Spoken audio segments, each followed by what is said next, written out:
দ্বিতীয় ধাপের উপজেলা নির্বাচনের ভোট গ্রহণের অর্ধেক দিন শেষ। এখন পর্যন্ত ভোট গ্রহণের সার্বিক পরিস্থিতি সম্পর্কে গণমাধ্যমকে জানাচ্ছেন ইসি সচিব জাহাঙ্গীর আলম। সরাসরি যুক্ত হচ্ছি সেখানে।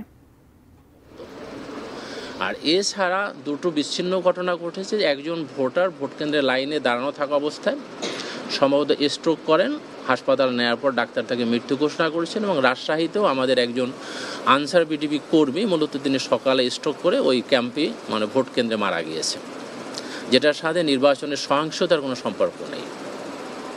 আমরা আশা করি বিকেল 4টা পর্যন্ত সুষ্ঠুভাবে ভোট গ্রহণ কার্যক্রম সম্পন্ন করতে সক্ষম হব। উনি রাজবাড়ির ওই বড়াইখালী একই প্রাইমারি কেন্দ্রের, ওনার বয়স 55 বছর। তাকে হাসপাতালে নেওয়ার পর ডাক্তাররা তাকে মৃত্যু ঘোষণা করেছে।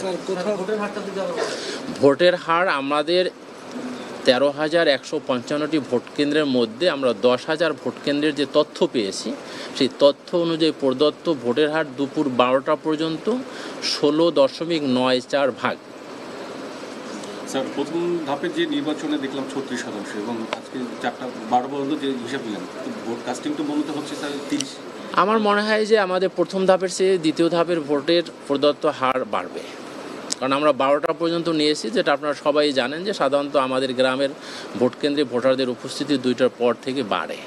যেমন সকাল 9টার পরে কিন্তু অনেক জায়গাতেই ভোটারদের উপস্থিতি কম ছিল, কিন্তু 12টার সময় আপনাদেরই সহকর্মীরা যারা লাইভ দেখাচ্ছিলেন, বিশেষ করে নারায়ণগঞ্জের দুটো লাইভ আমি দেখতেছিলাম, সেখানে আপনাদের সহকর্মী বলতেছিলেন যে সকালে যে হারে উপস্থিতি ছিল এখন তা থেকে অনেক অনেক গুণ বেশি।